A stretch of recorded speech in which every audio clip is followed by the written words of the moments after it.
بسم الله الرحمن الرحيم. الرحمن علم القرآن،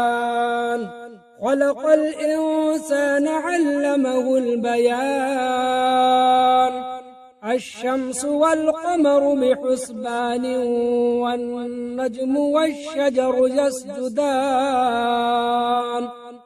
والسماء رفعها ووضع الميزان، ألا تطغوا في الميزان وأقيموا الوزن بالقسط ولا تخسروا الميزان. والأرض وضعها للأنام، فيها فاكهة والنخل ذات الأكمام، والحب ذو العصف والريحان. فبأي آلاء ربكما تكذبان؟ خلق الإنسان من صلصال كالفخار، وخلق الجان من مارج من نار. فبأي آلاء ربكما تكذبان؟ رب المشرقين ورب المغربين، فبأي آلاء ربكما تكذبان؟ مرج البحرين يلتقيان، بينهما برزخ لا يبغيان. فبأي آلاء ربكما تكذبان؟ يخرج منهما اللؤلؤ والمرجان، فبأي آلاء ربكما تكذبان؟ وله الجوار المنشآت في البحر كالأعلام، فبأي آلاء ربكما تكذبان؟ كل من عليها فان، ويبقى وجه ربك ذو الجلال والإكرام. فبأي آلاء ربكما تكذبان؟ يسأله من في السماوات والأرض، كل يوم هو في شأن. فبأي آلاء ربكما تكذبان؟ سنفرغ لكم أيها الثقلان، فبأي آلاء ربكما تكذبان؟ يا معشر الجن والإنس إن استطعتم أن تنفذوا من أقطار السماوات والأرض، فانفذوا لا تنفذون إلا بسلطان. فبأي آلاء ربكما تكذبان؟ يرسل عليكما شواظ من نار ونحاس فلا تنتصران. فبأي آلاء ربكما تكذبان؟ فإذا انشقت السماء فكانت وردة كالدهان. فبأي آلاء ربكما تكذبان؟ فيومئذ لا يسأل عن ذنبه إنس ولا جان فبأي آلاء ربكما تكذبان يعرف المجرمون بسيماهم فيؤخذ بالنواصي والأقدام فبأي آلاء ربكما تكذبان هذه جهنم التي يكذب بها المجرمون يطوفون بينها وبين حميم آن فبأي آلاء ربكما تكذبان ولمن خاف مقام ربه جنتان فبأي آلاء ربكما تكذبان ذواتا أفنان فبأي آلاء ربكما تكذبان فيهما عينان تجريان فبأي آلاء ربكما تكذبان فيهما من كل فاكهة زوجان فبأي آلاء ربكما تكذبان متكئين على فرش بطائنها من استبرق وجنى الجنتين دان فبأي آلاء ربكما تكذبان فيهن قاصرات الطرف لم يطمثهن إنس قبلهم ولا جان فبأي آلاء ربكما تكذبان كأنهن الياقوت والمرجان فبأي آلاء ربكما تكذبان هل جزاء الإحسان إلا الإحسان فبأي آلاء ربكما تكذبان ومن دونهما جنتان فبأي آلاء ربكما تكذبان مدغامتان فبأي آلاء ربكما تكذبان فيهما عينان ضاختان فبأي آلاء ربكما تكذبان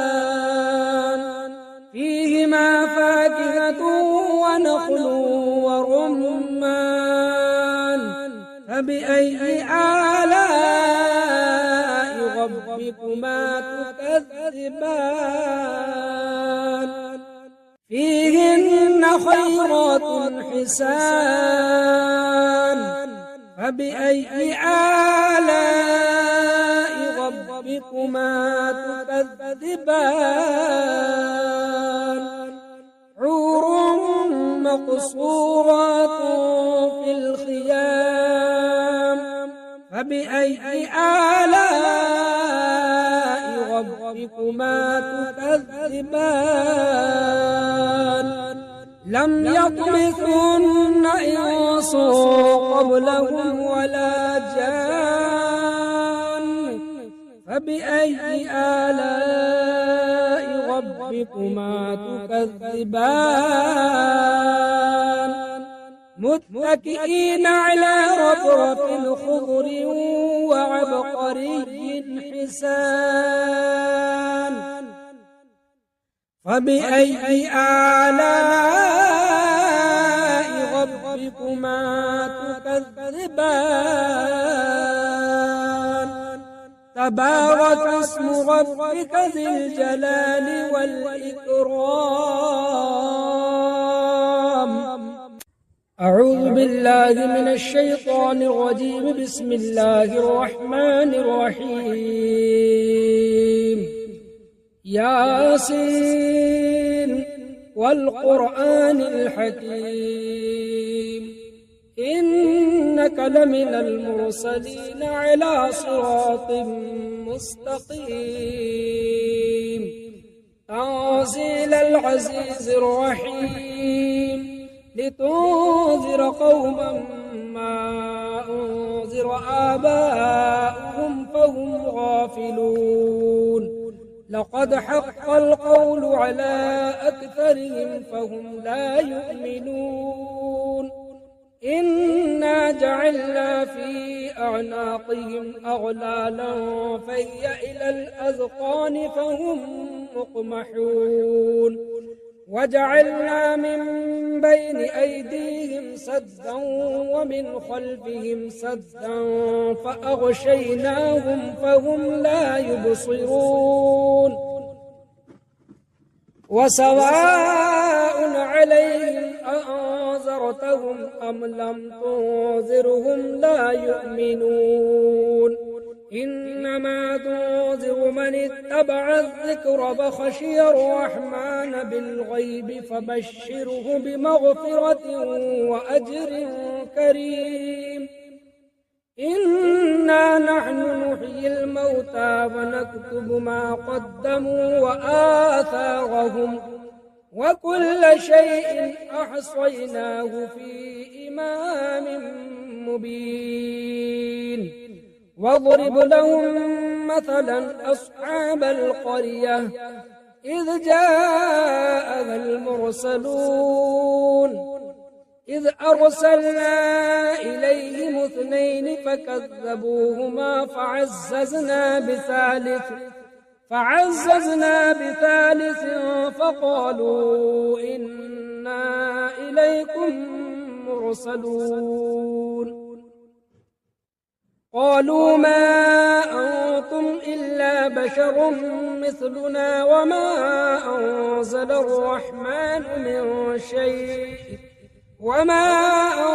الرحمن من شيء إن أنتم إلا تكذبون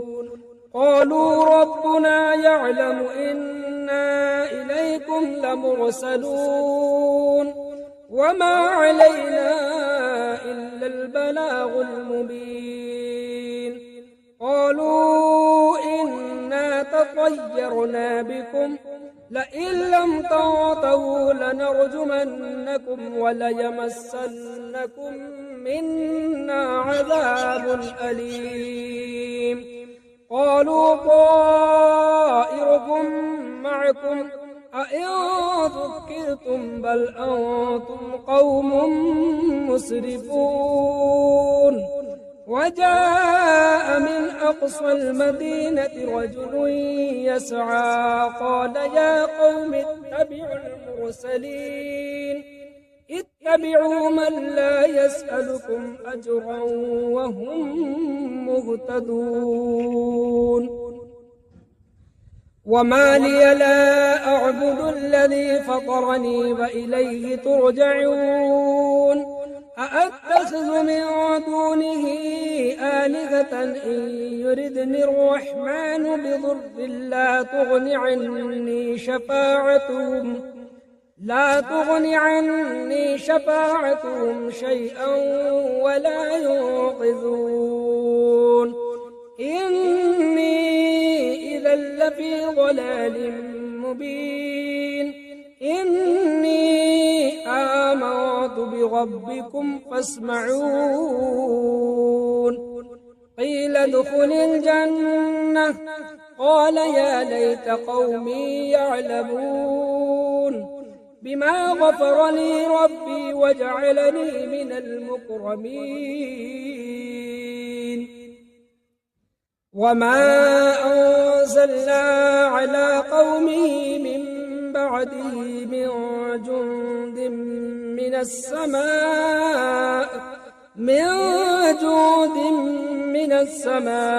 وما كنا منزلين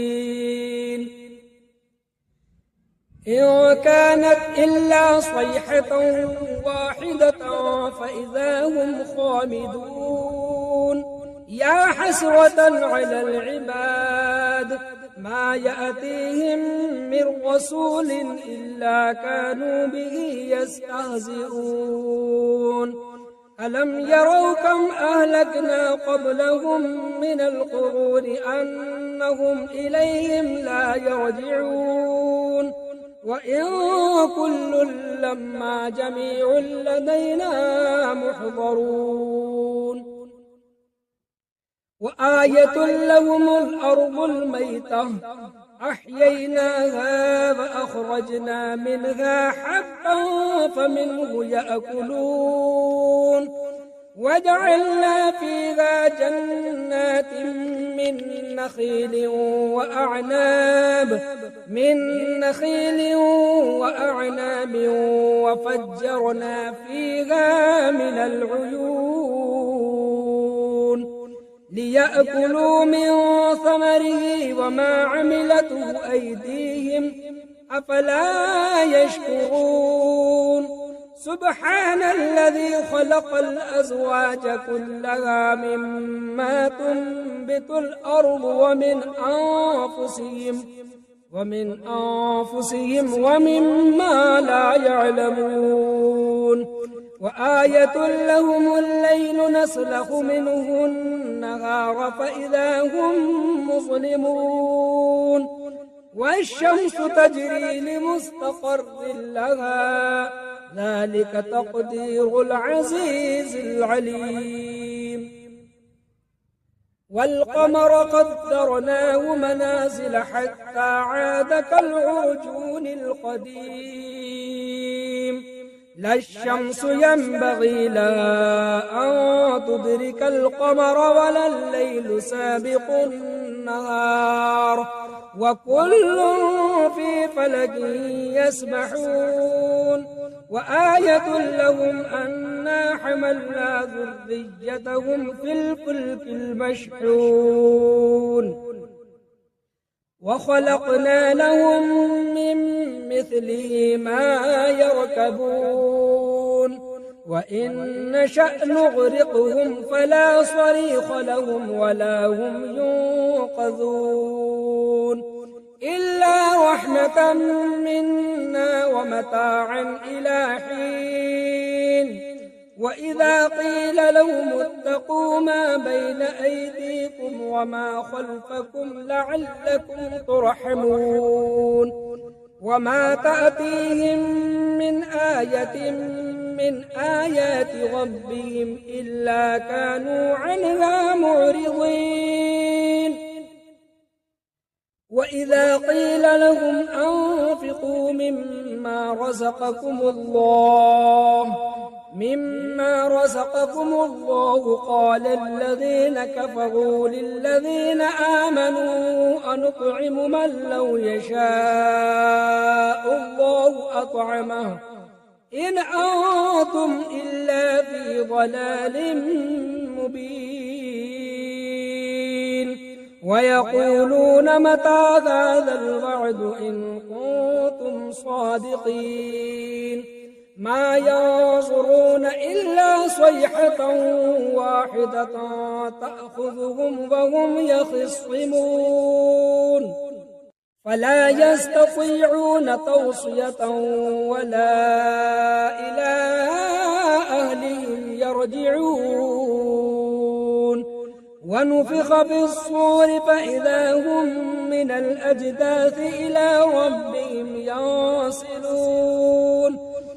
قالوا يا ويلنا من بعثنا من مرقدنا هذا ما وعد الرحمن وصدق المرسلون إن كانت إلا صيحة واحدة فإذا هم جميع لدينا محضرون فاليوم لا تظلم نفس شيئا ولا تجزون إلا ما كنتم تعملون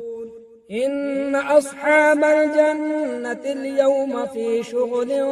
فاكهون هم وأزواجهم في ظلال على الأرائك متكئون لهم فيها فاكهة ولهم ما يدعون سلام قولا من رب رحيم وامتازوا اليوم أيها المجرمون ألم أعهد إليكم يا بني آدم ألا تعبدوا الشيطان إنه لكم عدو مبين وأن اعبدوني هذا صراط مستقيم ولقد أضل منكم جبلا كثيرا أفلم تكونوا تعقلون هذه جهنم التي كنتم توعدون اصلوها اليوم بما كنتم تكفرون اليوم نختم على أفواههم وتكلمنا أيديهم وتشهد أرجلهم بما كانوا يكسبون ولو نشاء لطمسنا على أعينهم فاستبقوا الصراط فأنى يبصرون ولو نشاء لمسخناهم على مكانتهم فما استطاعوا مضيا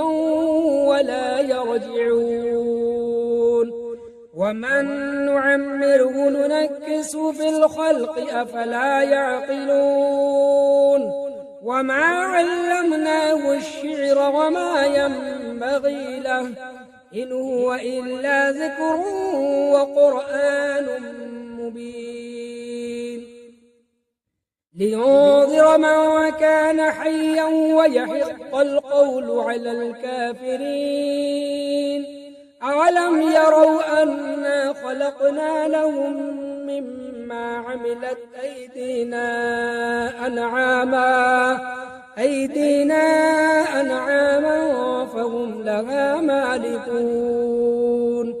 وذللناها لهم فمنها ركوبهم ومنها يأكلون